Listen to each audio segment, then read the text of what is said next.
दोस्तों, आज मैं आपको सुनाने जा रहा हूँ एक सच्ची घटना पर आधारित डरावनी कहानी, काली डायन। कहानी मैंने खुद नहीं बनाई, बल्कि अपनी दादी से सुनी थी। कई लोग कहते हैं कि भूत प्रेत नहीं होते। सोचिए, जब भगवान का अस्तित्व है तो भूतों का क्यों नहीं। रामायण और महाभारत जैसे ग्रंथों में भी पिशाच और प्रेतों का जिक्र मिलता है। तो आइए प्रेम से बोलिए, भक्त और भगवान की जय। और बिना समय गवाए चलते हैं इस डरावनी कहानी की ओर। बहुत पुरानी बात है। उस जमाने में पानी के साधन कम हुआ करते थे। लोग कुओं, बावड़ियों और तालाब से पानी पीते थे। एक गांव में एक तालाब था, पर वह तालाब समय के साथ झर बन गया। क्यों? क्योंकि उसमें एक डायन का श्राप बस गया था। उसी गांव के मुखिया की पत्नी बांझ थी।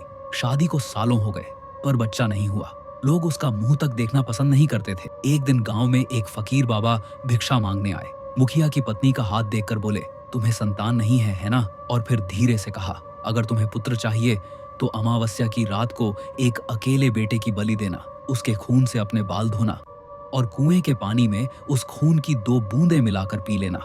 मुखिया की पत्नी ने वैसा ही किया। उसने अपनी ही देवरानी के इकलौते बेटे की बलि दे दी। खून को पानी में मिलाकर पी लिया और बच्चे के बाल अपनी साड़ी की गांठ में बांध लिए। सुबह गांव में हड़कंप मच गया। लोग चिल्ला उठे, किसने किया ये पाप? रो रो कर उस बच्चे की माँ बेहाल हो गई। लोग उसकी लाश को जोड़कर नदी में बहा आए। लेकिन मुखिया घर पहुंचा तो क्या देखता है? उसकी पत्नी पकवान बना रही है। बड़ी खुश होकर बोली, शोक क्यों कर रहे हो? अब तुम्हें भी पुत्र मिलेगा और वो तुम्हारी जायदाद का अकेला वारिस होगा।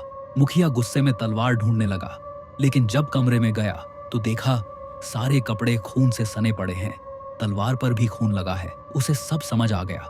उसकी पत्नी ने ही बलि दी थी। उस दिन से गांव में अजीब घटनाएं होने लगी। किसी की भैंस मरी, किसी की बकरी नोच नोच कर खाई गई। कहीं कुत्ता, कहीं बछड़ा। हर रोज नई मौत। गांव वाले डर के साए में जीने लगे। एक रात मुखिया गेट के पास सो रहा था। अचानक आधी रात को गेट चरमराया। उसने देखा उसकी पत्नी खुले बिखरे बालों के साथ बाहर जा रही है, जैसे कोई अदृश्य ताकत उसे खींच रही हो। चारों तरफ अंधेरा था। कहीं सियार हुआ कर रहे थे तो कहीं कुत्ते भौंक रहे थे। तभी गाय के बछड़े की भयानक आवाज आई। मुखिया समझ गया, यही औरत, यही डायन पूरे गांव की बर्बादी का कारण है। उसने पीछा किया और देखा बछड़े का कटा हुआ सिर जमीन पर पड़ा था। और तभी उसने देखा अपनी पत्नी को। उसके चेहरे पर खून लगा था और वह जोर जोर से हंस रही थी। हा हा हा हा हा।